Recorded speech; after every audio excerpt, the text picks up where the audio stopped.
Kelompok 3, Raffialdi, Rama, Abdul Aziz, dan Agus Firmansyah.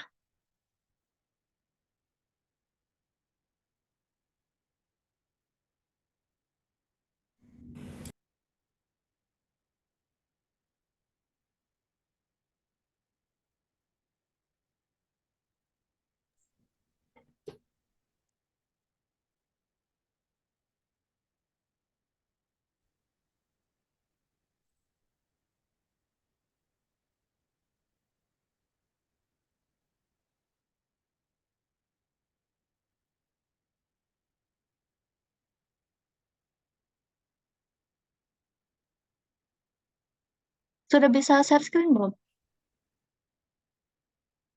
Siapa yang mau share screen?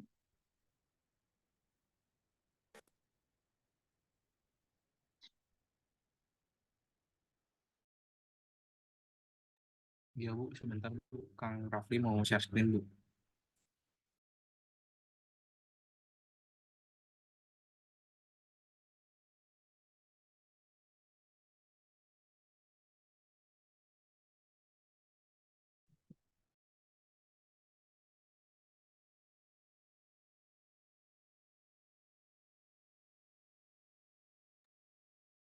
Izin Bu, boleh dimulai sekarang Bu. Ya, mangga silahkan dimulai.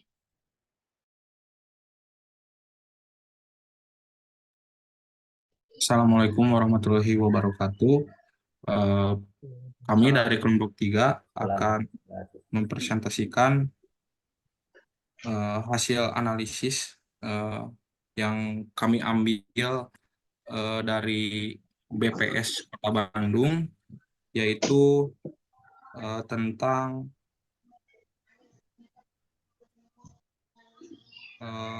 data kependudukan di setiap kecamatan di Antapani. Jumlah pekerja itu berapa, kemudian jumlah yang masih pelajar atau mahasiswa itu berapa gitu di setiap kelurahan di Kecamatan Antapani. Mungkin untuk lebih jelasnya saya persilahkan untuk Kang Rafli untuk memulai presentasi. Terima kasih Kang Rama.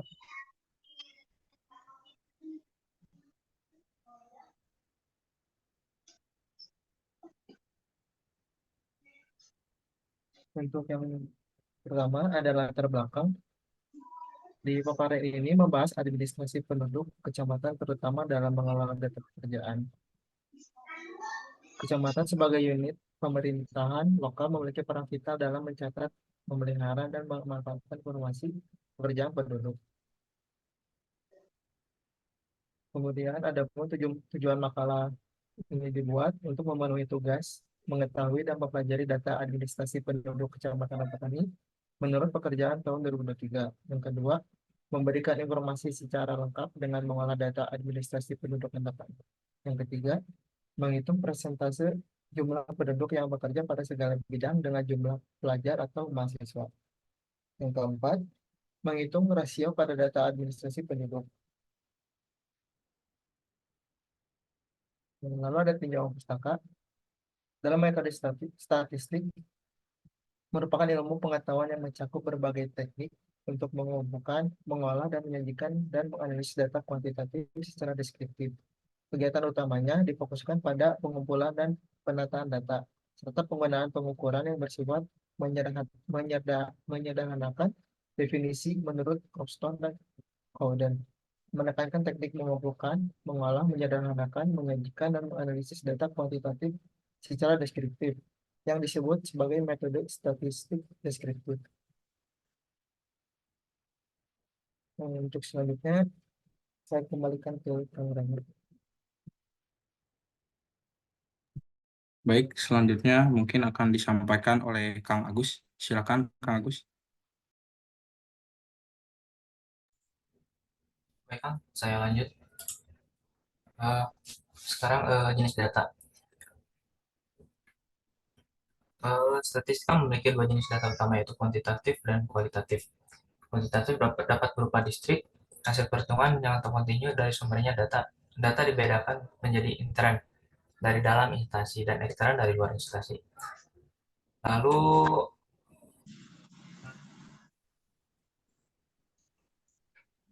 selanjutnya kan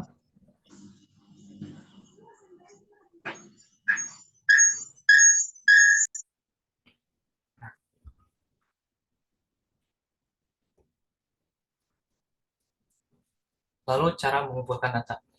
Ada beberapa metode pengumpulan data yang perlu dipilih dengan cermat untuk memastikan keakuratan dan keberlanjutan informasi, yaitu dapat melalui wawancara, kuesioner, observasi, tes, dan skala objektif, dan metode proyektif. Lanjutkan.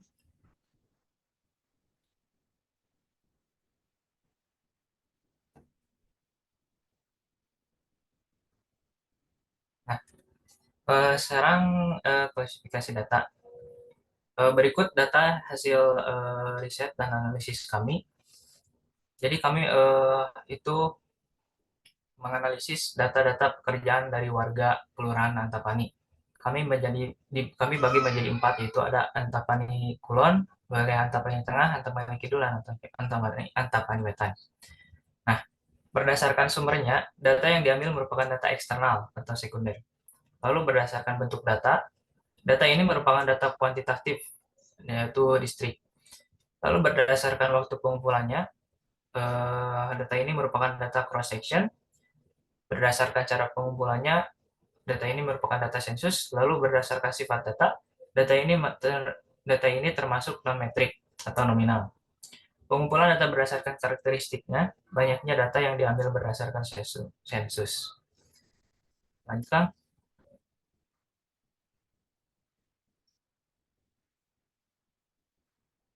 Nah, berikut data mentah dari hasil analisis kami. Di sini kami data mentah ini merupakan data hasil penjumlahan dari setiap bidang pekerjaan di seluruh wilayah Antapani. Jadi untuk bidang pekerja aparatur dan pejabat untuk bidang aparatur pejabat negara, untuk di wilayah Antapani Kulon itu terdapat 1.239 untuk laki-laki dan 1.273 untuk perempuan. Sedangkan untuk bidang TNI atau Polri, di daerah Antapani itu untuk laki-laki terdapat 233 dan untuk perempuan itu 19. Silakan Kang Rama, saya akan kembali. Baik, terima kasih Kang Agus. Selanjutnya pemaparan dari Kang Abdul Aziz. Silakan Kang.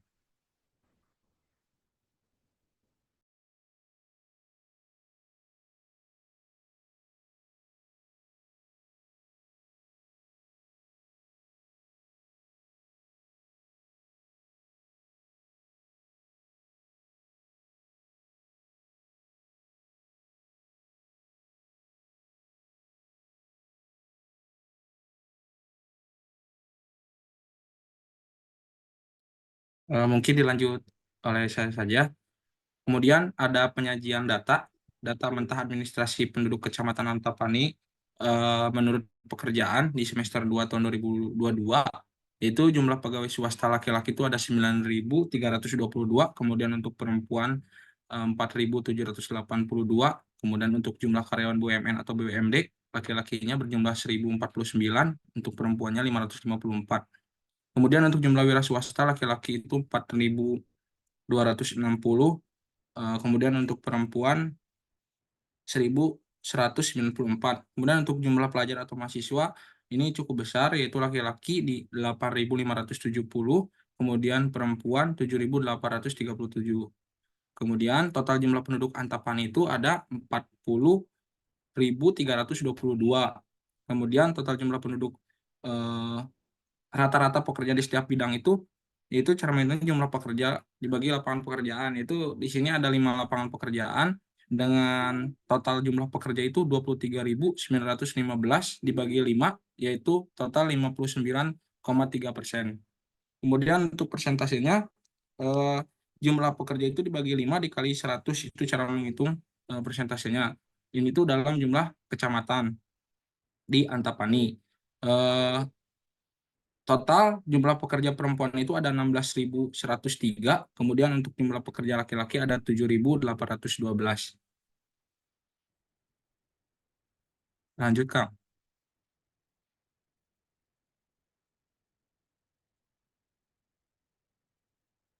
Nah, ini ada analisis persentase di setiap bidang di Antapani Kulon.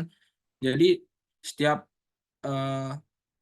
kelurahan kami analisis, yaitu di aparatur pejabat negara itu ada 2,9% bagi laki-laki, perempuannya itu 2,8%, dan di TNI Polri 0,6%, untuk perempuannya 0,03%, kemudian laki-lakinya itu di pegawai swasta itu ada 23,5%, untuk perempuan 10,7%, kemudian untuk karyawan BUMD laki-lakinya 2,4%, perempuan 1,3%, kemudian wira swasta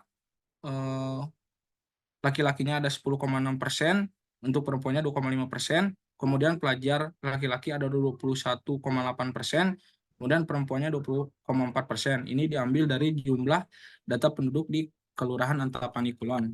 Kemudian di bidang di segala bidang juga di Antapani Tengah sama seperti tadi cara menghitungnya.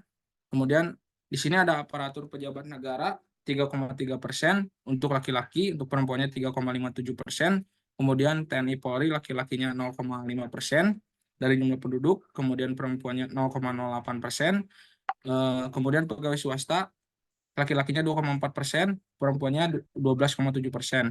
Untuk karyawan BUMD laki-lakinya 2,58%, perempuannya 1,1%.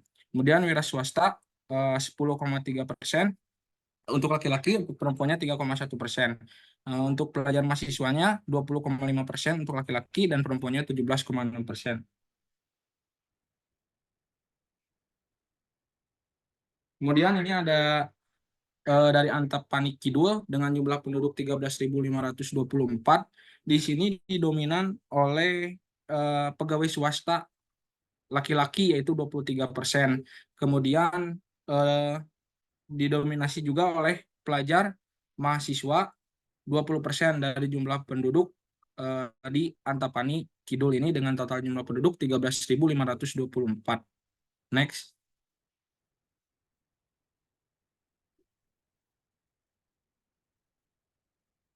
Mungkin akan dilanjutkan oleh Kang Abdul Aziz. Silakan, Kang. Ya, baik. Terima kasih Kang Rama. Teman-teman sekalian, selanjutnya kita akan mempresentasikan persentase dari Kecamatan Antapani Wetan yang didominasi oleh paling besar terlihat di sini adalah pelajar atau mahasiswa, sama pelajar atau mahasiswa mendominasi di semua kecamatan, yang disusul oleh wira swasta, lalu karyawan, pegawai swasta, TNI atau Polri, dan yang paling kecil itu adalah aparatur pejabat negara. Oke, next, Kang.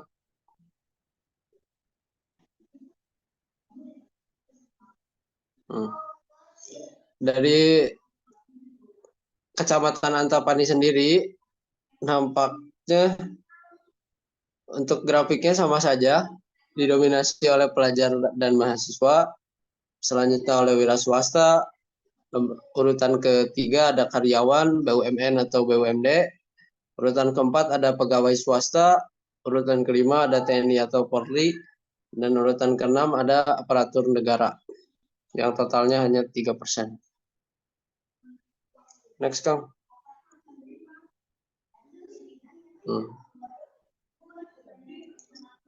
Saya akan mempresentasikan perbandingan antara selisih pekerja dan pengajar. Ada 7.508 orang. Rasio pekerja dan pelajar ada di 1:5. Cara menghitung rasio pekerja dan pelajar adalah cukup dengan membaginya, yaitu 23.915 dibagi 16.407. Dan persentase pelajar di Kecamatan Antapani ada sekitar 40,6%. Dengan rumus Solvin, selanjutnya ada 396. Selanjutnya kita akan membaca selisih wira swasta BUMN, wira swasta dengan karyawan BUMN atau BUMD. Ada di angka 3.851 dengan rasio 3:4. Selisihnya 11.592. Dan juga ini selisih pegawai swasta dengan aparatur pejabat negara ada di angka 11.592 dan rasionya ada di 5:6.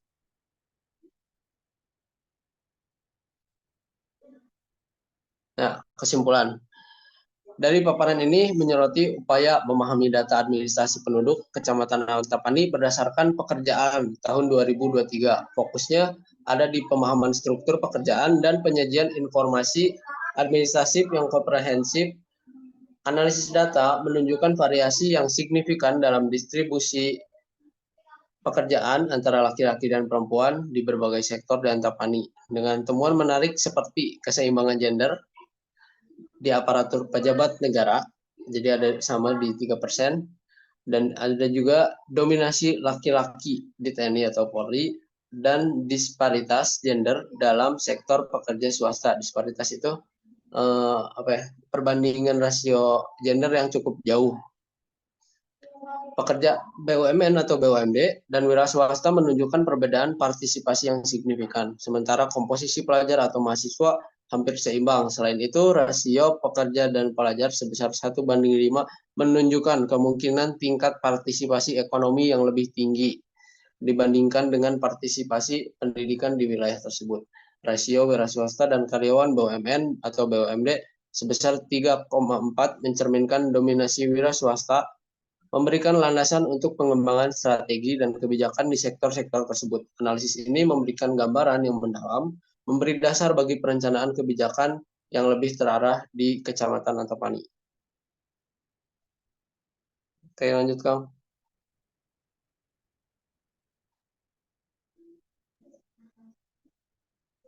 Nah, Mungkin itu yang bisa dapat kami sampaikan dalam pengolahan data di Kecamatan Antapani dari berbagai bidang pekerjaan, dan dapat kami simpulkan tadi juga bahwa didominasi oleh pelajar dan mahasiswa, kemudian pegawai swasta.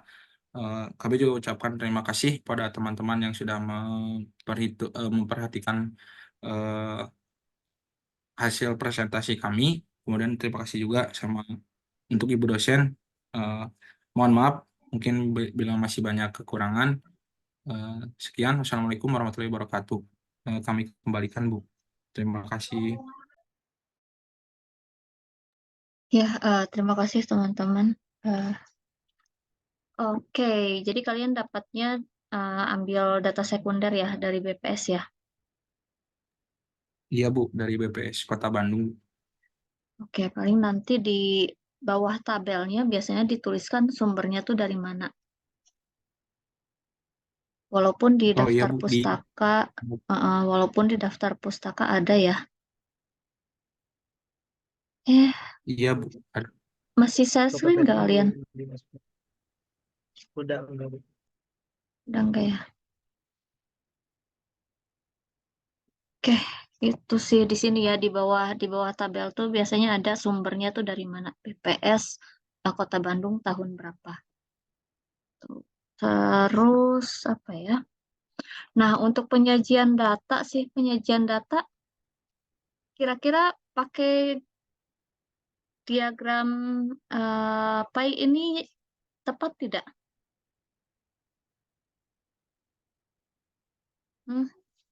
Kira-kira menurut kalian tepat tidak pakai menggunakan diagram lingkaran ini?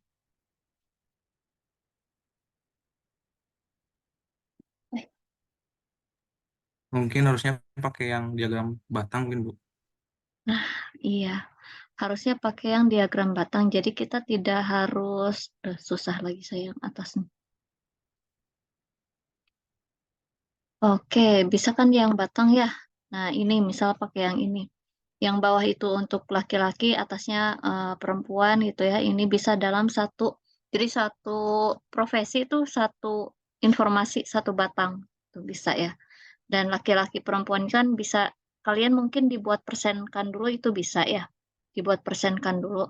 Tapi penyajiannya bisa di grafik batang seperti ini. Jadi ketika eh, kita lihat lagi di sini ya, tidak perlu lihat warna orange. Yang orange kan untuk aparatur pejabat negara perempuan ya. Terus yang laki-lakinya aparatur negara pejabat laki-lakinya biru. Jadi itu kan warna kontras sebetulnya biru dan orange itu. Jadi lebih saya kira sih lebih tepat pakai yang grafik batang untuk kasus seperti ini. Kalian tetap pengen membedakan laki-laki perempuan kan? Ya, Iya, yang Bu. tetap membedakan ya. Oke, tadi di kesimpulan ada menyinggung tentang variansi. Dilihat dari mana variasinya?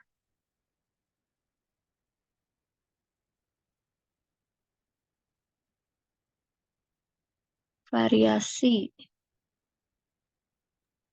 Mhm. Ya, bisa nanti kalian Mungkin dihitung variansinya juga. Ya, pro iya, Bu. Baik, Bu. variansinya tinggi atau eh, rendah itu. Kalau variansinya besar ya berarti dia menunjukkan variasi yang signifikan ya.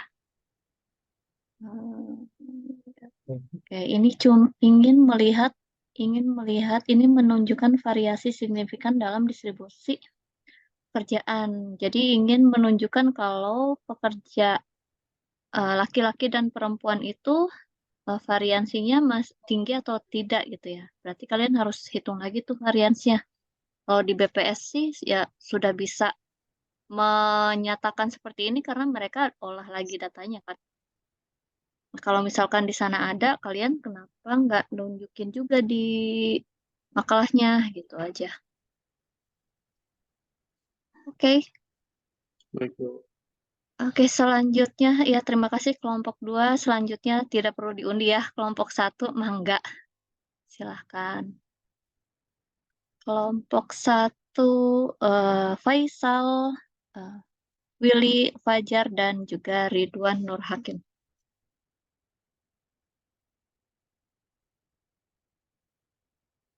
Boleh langsung dimulai.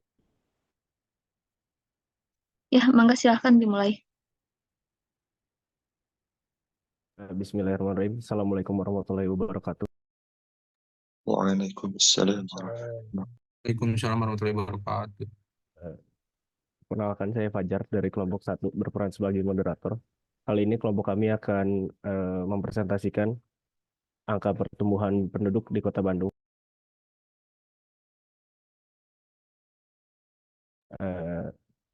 Berikut adalah anggota kelompok kami.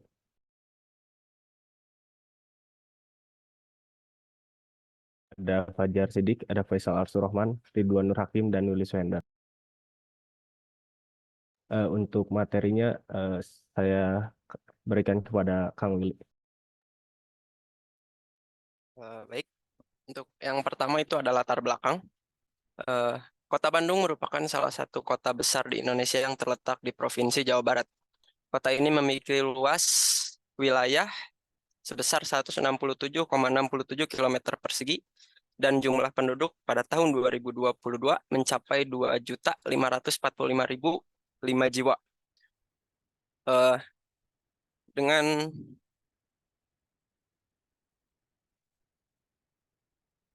Dengan luas wilayah dan jumlah penduduk itu, Kota Bandung cukup padat ya, dengan kepadatan sekitar 15.190 jiwa per kilometer persegi, yang dimana itu cukup jauh, dimana kepadatan Provinsi Jawa Barat sendiri hanya sekitar 1.300 jiwa per kilometer persegi, dan hampir mendekati kepadatan penduduk di Kota Jakarta, yaitu sekitar 15.900 jiwa per kilometer persegi. Pertumbuhan penduduk ini memiliki beberapa dampak di dalamnya, di mana diantaranya adalah meningkatnya kepadatan penduduk. Ini berefek dengan meningkatnya populasi kendaraan, berkurangnya lapangan pekerjaan, dan lain-lain. Pertumbuhan penduduk tersebut dapat dibedakan menjadi beberapa kategori. Melalui kategori tersebut dapat terlihat bahwa seberapa pesat pertumbuhan penduduk, sehingga dapat diketahui selisih perkembangan pertumbuhan penduduk berdasarkan jenis kelamin ataupun kelompok umur. Nah, jadi pengolahan data dari kelompok kami bertujuan itu yang pertama, mengetahui kelompok umur mana yang memiliki pertumbuhan penduduk paling tinggi pada rentang tahun 2021 dan 2022. Dan tujuan yang kedua adalah mengetahui selisih jumlah penduduk antara laki-laki dan perempuan dalam rentang waktu 2020 sampai 2022. Dalam pengumpulan datanya, data yang kami kumpulkan itu merupakan, berdasarkan sumbernya itu merupakan data eksternal sekunder, karena kami kumpulkan data ini dari Badan Pusat Statistik Kota Bandung. Kemudian berdasarkan bentuknya ini merupakan data kuantitatif yang dalam bentuk angka tentunya. Kemudian dalam waktu pengumpulannya ini merupakan data time series, di mana kami mengambil data dari rentang tahun 2020 hingga 2022. Dengan cara pengumpulan data sensus tentunya, karena ini merupakan data dari BPS Kota Bandung.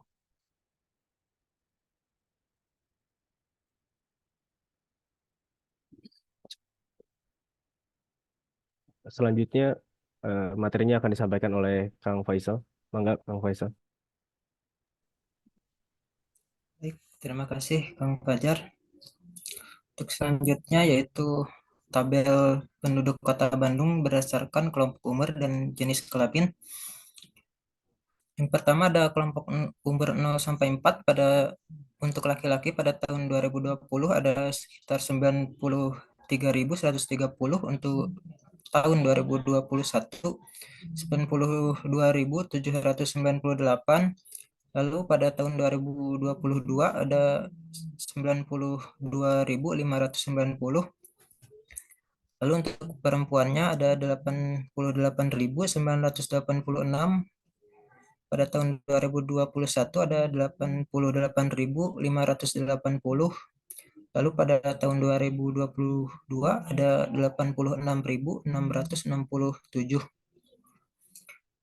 Lalu untuk kelompok umur 5 sampai 9 tahun untuk laki-laki pada tahun 2020 ada 92.153. Pada tahun 2021 ada 90.935. Pada tahun 2022 ada 107.445. Lalu untuk perempuannya ada pada tahun 2020 ada 88.249 jiwa. Pada tahun 2021 ada 87.077 jiwa. Lalu pada tahun 2022 ada 100.452 jiwa. Lalu, nah ini adalah grafik untuk penduduk jenis kelamin laki-laki di Kota Bandung berdasarkan kelompok umur. Jadi untuk umur 75 tahun ke atas itu pada tahun 2022 yang berwarna abu itu ada sekitar 20.000 lebih. Lalu pada 2021 yang berwarna orange itu kurang dari 20.000.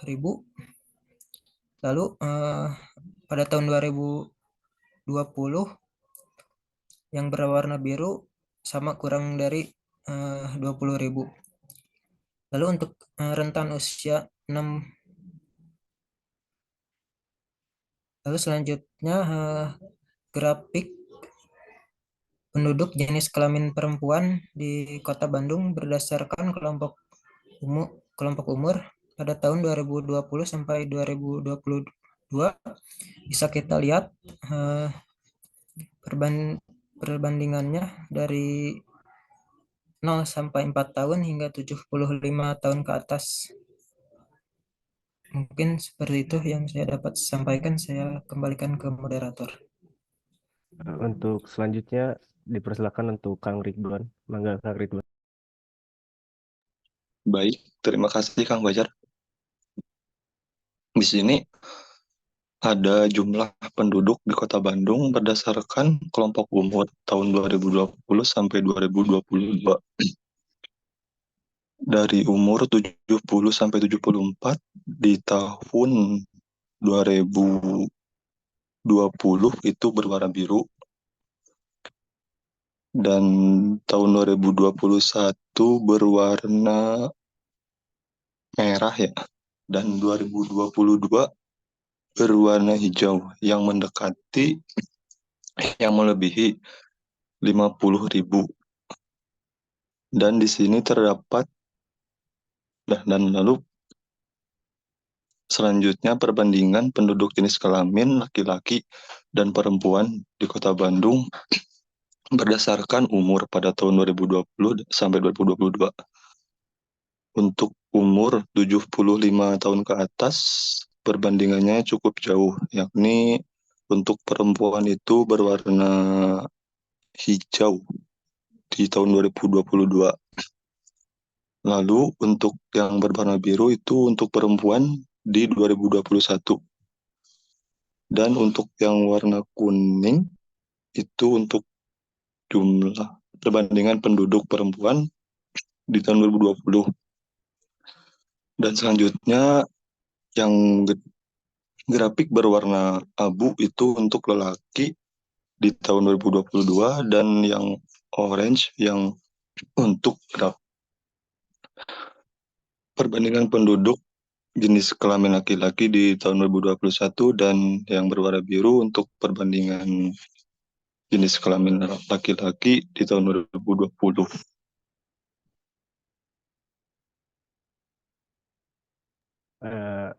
Berikut adalah tabel untuk analisis data. Yang pertama adalah kelompok umur yang memiliki pertumbuhan penduduk paling tinggi pada tahun 2021 sampai 2022. Berdasarkan tabel yang dipaparkan, dapat kita hitung menggunakan rumus persentase selisih pertumbuhan penduduk Kota Bandung tahun 2021 sampai 2022. Rumusnya adalah kelompok umur penduduk tahun 2022 dikurang kelompok umur penduduk 2021. Persentase selisih penduduknya sama rumusnya adalah selisih penduduk kelompok umur dibagi jumlah selisih penduduk dikali 100.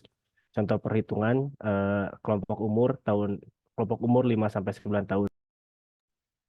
Untuk selisih penduduknya adalah 207.897 dikurang 17.801 sama dengan 29.885. Persentase jumlah penduduknya adalah 29.885 per totalnya yaitu 92.062 sama dengan 0,3246 dikali 100, di mana hasilnya adalah 32,46%. Dari data dan perhitungan di atas dapat diketahui bahwa kelompok umur yang memiliki pertumbuhan penduduk paling tinggi pada tahun 2021 sampai 2022 adalah kelompok umur 5 sampai 9 tahun dengan presentasi penduduk adalah 32,46%.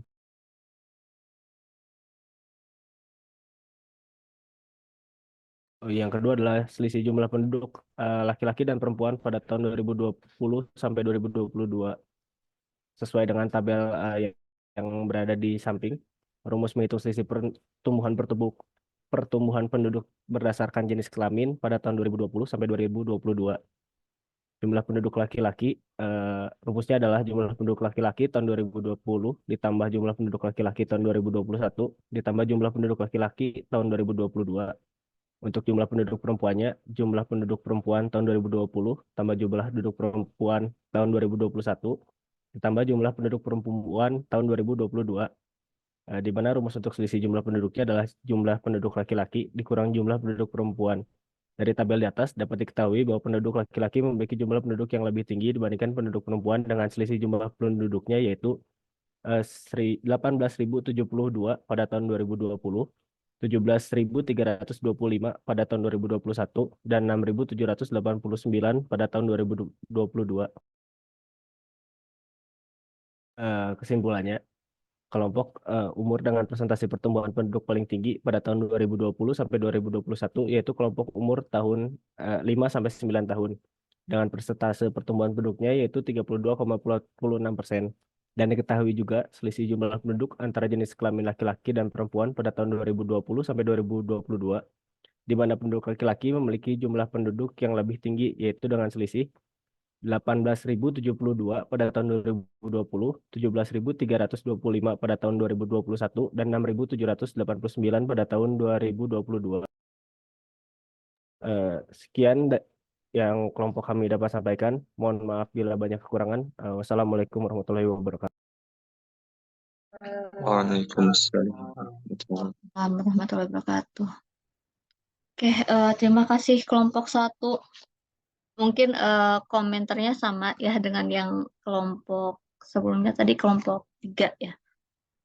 Penyajian grafiknya aja sih. Ya, kalian sendiri yang mempresentasikan tapi masih kebingungan ya bacanya ya. Warna apa nih, tahun berapa, ini jenis kelamin yang mana nih, gitu ya. Nanti bisa disederhanakan lagi bentuk grafiknya sehingga ketika kalian presentasi tuh analisisnya bisa langsung ketahuan analisis dari grafik aja. Dari grafik aja tuh bisa kelihatan mana yang lebih tinggi, mana yang lebih rendah gitu, atau selisihnya bisa kelihatan seberapa besar. Mana yang paling tinggi selisihnya, mana yang tidak. Dan itu bisa langsung kebaca dari kalian melihat tabel aja. Jadi tidak melihat lagi dari kesimpulan ya. Oke, paling tadi ada 2 kelompok yang judul proyeknya itu tidak ada di makalah ya. Jadi kalian sudah bagus nih proyeknya, cuma judul proyeknya kalian itu tidak ditampilkan di makalah. Jadi jangan tugas besar itu yang di highlight di cover, tapi judul proyek yang teman-teman kerjakan alangkah baiknya dituliskan di cover ya, di cover makalahnya. Oke, itu saja teman-teman. Terima kasih. Selamat menempuh kembali UAS ya. Baru sisa berapa? UAS masih banyak? Masih banyak, Bu. Masih banyak ya. Oke, semangat ya. Semakin berkurang lah dengan kita hari ini selesai. Alhamdulillah selesai dan teman-teman sudah mengerjakan proyeknya dengan baik ya, dengan baik. Semoga paham apa yang ingin saya sampaikan dari pengerjaan proyek ini. Bukan berarti ingin menambah beban teman-teman, tapi semoga paham ya alur dari metodologi statistik nanti. Seperti itu untuk melakukan penelitian gitu ya. Ya, mohon maaf teman-teman apabila selama perkuliahan dengan saya banyak kata dan sikap yang kurang berkenan ya. Semoga tahun depan kita tidak bertemu di mata kuliah yang sama. Artinya teman-teman lulus semua ya di mata kuliah ini ya. Oke, tetap semangat ya. Sehat dan semangat selalu. Assalamualaikum warahmatullahi wabarakatuh. Waalaikumsalam warahmatullahi wabarakatuh. Terima kasih, Bu. Sama-sama.